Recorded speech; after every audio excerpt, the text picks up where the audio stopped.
मेरा नाम जानकी है।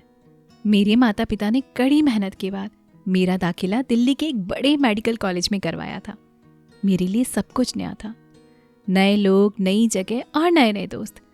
कॉलेज के कुछ महीनों बाद मेरे साथ कुछ ऐसा हुआ जिसके बारे में मैंने कभी नहीं सोचा था। मैं हंसती खेलती सभी से मुस्कुराकर बातें कर रही थी, हर किसी की बातों पर विश्वास कर लेती थी। मुझे लगता था कि कोई भी जो मुझसे प्यार से बात करे, बहुत इज्जत से बात करता है, वो अच्छा होगा। लेकिन बाद में मेरे साथ कुछ ऐसे हादसे हुए कि मेरा इस दुनिया के ऊपर से भरोसा ही उठ गया। मैं महीनों तक घर से बाहर नहीं निकली। मुझे लोगों से डर लगने लगा। मैं एक 18 साल की लड़की अंदर ही अंदर पूरी तरह से टूट चुकी थी। पर शायद ये सिर्फ मेरे अकेले की कहानी नहीं है, और भी कई सारी ऐसी लड़कियां होंगी जो इस हादसे से गुजरती होंगी पर कभी खुलकर नहीं बोल पाती। आज मैं आपको इस कहानी के माध्यम से समाज की घिनौनी सच्चाई से रूबरू करवाऊंगी। ये बात उन दिनों की है जब कॉलेज के द्वारा मेरी इंटर्नशिप किसी बड़े सरकारी हॉस्पिटल में लगी थी। मैं बहुत ज़्यादा खुश थी कि मुझे नई नई चीज़ें सीखने को मिलेंगी। बड़े बड़े डॉक्टरों के साथ उठूंगी बैठूंगी। सब कुछ किसी सपने से कम नहीं था। मैं अपने काम के लिए बहुत ज़्यादा ईमानदार थी। सोच रही थी कि अस्पताल जाकर पूरी ईमानदारी और मेहनत से काम सीखूंगी। सुबह के 7 बजे थे। मैं पहली बार उस सरकारी हॉस्पिटल की बड़ी सी इमारत के सामने खड़ी थी। सामने बिखरी भीड़, एम्बुलेंस की आवाज़, कई सारे डॉक्टर और वाइट कोट की दुनिया। ये सब मेरे लिए एक सपने के जैसा था। मेरे हाथ में इंटर्नशिप आईडी कार्ड था। दिल तेजी से धड़क रहा था। मैं डर और उत्साह के बीच में झूल रही थी। तभी एक लड़की मेरे पास में आई। हाय, आई एम अंकिता। तुम भी इंटर्न हो ना? मैंने हल्की सी मुस्कान दी। हाँ जानकी। फिर एक और लड़की आई। वो थोड़ी चुपचाप सी थी। नाम था स्नेहा। कुछ देर में 3 लड़के भी आए, ऋषभ, सौरभ और वरुण। हम सबको ओपीडी में असाइन किया गया था। अलग अलग डिपार्टमेंट थे। ऋषभ थोड़ा सा बातूनी और फ्रेंडली था। हर किसी से हंसी मजाक करता था, सबका ध्यान रखता था।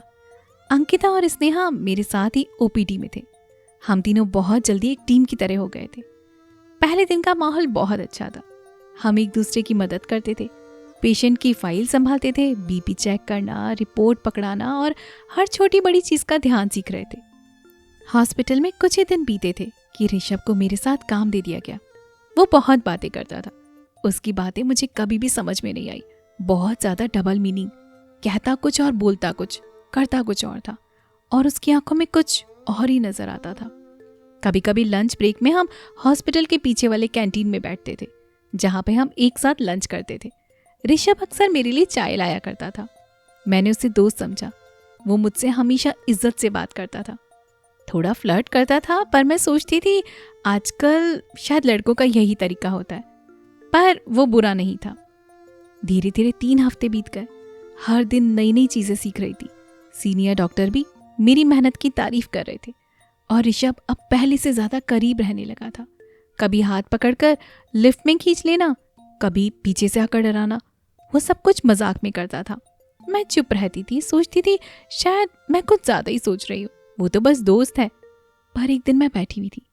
अचानक से आकर उसने मेरे कंधे पर हाथ रखा और अपनी उंगली को चलाने लगा। मुझे बहुत ज्यादा अनकंफर्टेबल फील हुआ। मैंने झट से उसका हाथ हटा दिया। उसने कुछ नहीं कहा, बस वो वहां से चला गया। फिर कुछ देर बाद मैं अपना काम कर रही थी। अचानक से आकर उसने मेरा हाथ पकड़ लिया। मुझे कुछ भी समझ में नहीं आया। हड़बड़ाहट में मैंने अपना हाथ पीछे खींच लिया। मैं उसे एक भी शब्द नहीं बोल पाई क्योंकि मैं घबरा गई थी। शायद यहीं से उसने मेरी कमजोरी पकड़ ली थी। फिर एक दिन वार्ड में बहुत रश हो रखा था। इमरजेंसी केस आया था और सब इंटर्न्स अलग अलग जगह पर भाग रहे थे। मैं एक आईसीयू वार्ड से निकल रही थी और कॉरिडोर में पीछे से किसी ने मेरा हाथ जोर से पकड़ लिया। मैं चौंकी। वो ऋषभ था। वो बोला, अरे रुको ना यार, इतनी तेज कहाँ भाग रही हो? तुम तो बस भागती ही रहती हो। मैंने थोड़ा सा गुस्से में कहा, ऋषभ छोड़ो मेरा हाथ, ये वार्ड में पेशेंट है। उसने हंसते हुए कहा, अरे मजाक कर रहा हूं, तो बहुत ज्यादा सीरियस हो जाती है। फिर वो अपना हाथ मेरी कमर के पास ले आया और मैं जैसे पत्थर सी बन गई थी। मैंने खुद को छुड़ाया और बिना कुछ कहे वहां से निकल गई। उस दिन के बाद सब कुछ बदल गया था। मैं अब हॉस्पिटल रोज तो जाया करती थी, लेकिन मेरी रूह अंदर से कांप। डर लगता था कहीं फिर से कोई ऐसी हरकत ना कर दे। ऋषभ अब भी वैसे ही मिलता था, हंसता, बात करता और मुझे देखता जैसे कुछ हुआ ही ना हो। मैं चुप थी, ना अंकिता से कुछ कहा ना स्नेहा से।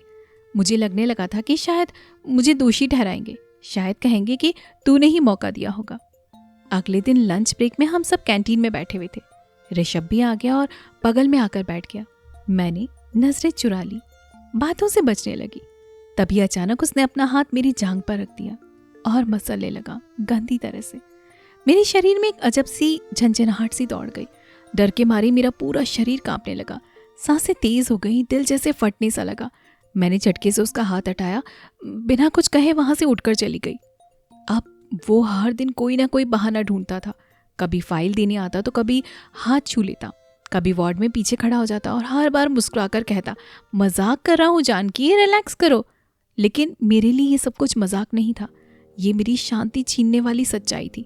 फिर वो रात आई जब हमारी नाइट ड्यूटी साथ में लगी। पेडियाट्रिक वार्ड था, ज्यादा शांति थी उस रात। बाकी इंटर्न ऊपर वाले फ्लोर पर थे। मैं अकेले रिकॉर्ड चेक कर रही थी। तभी ऋषभ आया और मेरी कुर्सी पर बैठ गया और मुझसे बोला, जानकी थक गई होगी, थोड़ा आराम कर ले, तू हमेशा खुद को इतना स्ट्रेस क्यों देती है रे। मैंने सीधे से कहा, ऋषभ मुझे काम करने दो। उसने सीधे मेरे कंधे पर हाथ रखा। एक बार चिल तो कर जानकी, इतनी दूर क्यों भागती है मुझसे।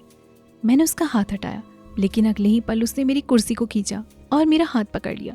ऋषभ छोड़ो, मैंने कहा ना मुझे अच्छा नहीं लग रहा है। पर उसने मेरी कलाई को कसकर पकड़ लिया और मेरी आंखों में देखता हुआ बोला, तुझे भी अच्छा लगता है ना जब मैं तेरे पास आता हूँ, मैं तेरी आंखों में देख सकता हूँ ये सब कुछ। मेरा गला सूख चुका था, आवाज जैसे बंसी हो गई थी। मैंने फिर जोर से उसे धक्का दिया और इमरजेंसी बेल बजा दी। उस रात सब आ गए, स्टाफ, नर्स, एक सीनियर डॉक्टर भी। मैं चुप नहीं रही, मैंने सब कुछ बता दिया, लेकिन मैं कांप रही थी और मेरी आंखों से आंसू रुकने का नाम ही नहीं ले रहे थे।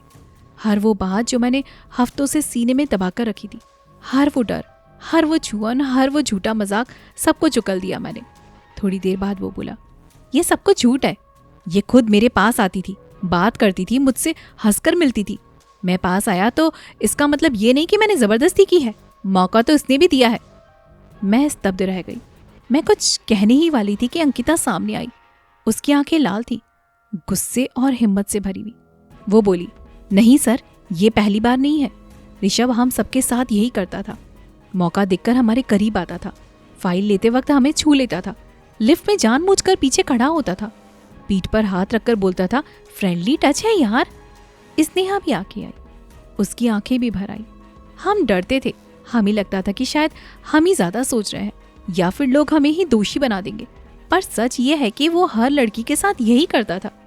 एक एक करके और भी लड़कियां सामने आई, वर्षा, प्रिया, इवन एक नर्स, सबने अपने अपने अनुभव सबको सुना दिए। वो हमेशा हमारी चुप्पी का फायदा उठाता रहा, कभी मजाक कहकर, कभी दोस्ती के नाम पर आज हम चुप नहीं रहेंगे। हॉल में सन्नाटा था। ऋषभ अब कुछ भी बोल नहीं पा रहा था, उसके चेहरे से रंग उड़ गया था। कॉलेज की इंटरनल कंप्लेंट कमेटी को रात को ही बुलाया गया। रात में ही प्राथमिक जांच शुरू कर दी गई और हॉस्पिटल प्रशासन द्वारा ऋषभ ने जो कुछ भी किया था उसे उसके किए की सजा दी गई। लेकिन मैं इस हादसे के करीब 6 महीने तक घर से बाहर नहीं निकल पाई। लोगों को लेकर मेरे मन में डर पैदा होने लगा था। उस ऋषभ को तो उसके करे की सजा मिल गई थी, लेकिन जो कुछ इन सारे कल्चरल बीच लड़कियों के साथ होता है उसे आज तक किसी ने देखने की कोशिश नहीं की। लेकिन मैंने खुद को हील करा, हिम्मत जुटाई और दोबारा अपना कॉलेज ज्वाइन किया। अब मैं चुप नहीं हूँ। मुझे नहीं पता कि उस रात के बाद मेरी जिंदगी फिर पहले जैसी हो पाएगी या नहीं, पर एक बात तय थी कि मैं अब चुप नहीं रहूंगी। मैंने अपने लिए नहीं, उन सबके लिए आवाज उठाई थी। अपने दोस्तों के साथ मिलकर एक ग्रुप बनाया और उन लोगों के साथ मिलकर ऐसे लोगों के खिलाफ आवाज उठाने की मुहिम जारी करी। आज हम डरते नहीं हैं, हम डराते हैं ऐसे घिनौने लोगों को